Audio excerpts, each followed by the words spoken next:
नमस्कार दोस्तों। सोचो अगर जुरासिक पार्क रियल लाइफ में वापस आ जाए तो एक ऐसा जानवर जो 13,000 साल पहले एक्सटिंक्ट हो गया था वो आज फिर से जिंदा है और उसका नाम है डायर वुल्फ।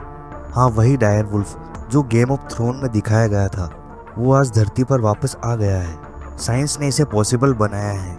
दोस्तों, डायर वुल्फ कोई आम भेड़िया नहीं था, ये एक बड़ा शिकारी भेड़िया था, ग्रे वुल्फ से लगभग 25% बड़ा।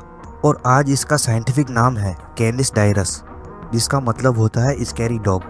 डायर वुल्फ के फॉसिल सबसे पहले 1854 में अमेरिका की ओहायो नदी के पास मिले थे, लेकिन 2021 तक वैज्ञानिकों को ये लगता था कि ये बस ग्रे वुल्फ के ही साथी हैं। पर एक स्टडी ने सब कुछ बदल कर रख दिया।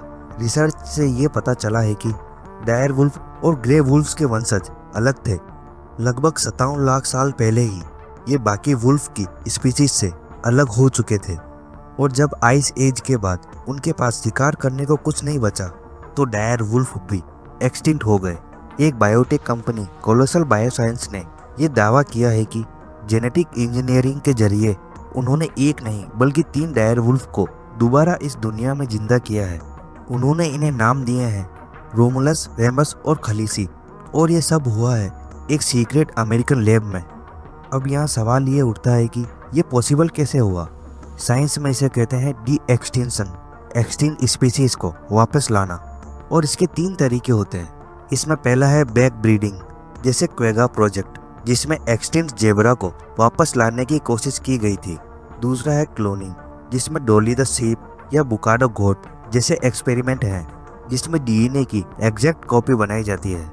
और तीसरा है जेनेटिक इंजीनियरिंग, जो कोलोसल ने किया।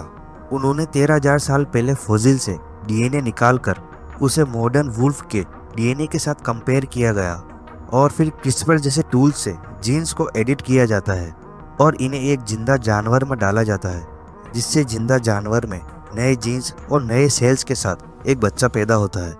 इसमें मॉडर्न वुल्फ को सरोगेट मदर के रूप में यूज किया जाता है। पर हर बड़ी खोज के साथ आते हैं बड़े सवाल।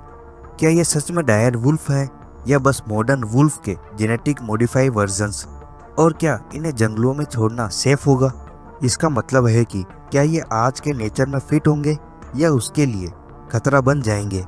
और सबसे बड़ा सवाल ये है कि क्या इंसानों को एक्सटिंक्ट स्पीशीज को वापस लाना चाहिए?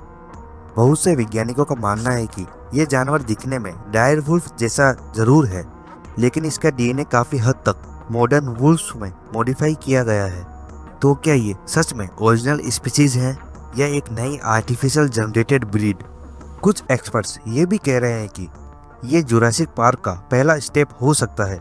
दोस्तों, ये टेक्नोलॉजी जितनी एक्साइटिंग लगती है उतनी ही डरावनी भी हो सकती है। आज डायर वुल्फ वापस आया है तो कल डोडो या वूली मेमथ भी आ सकते हैं।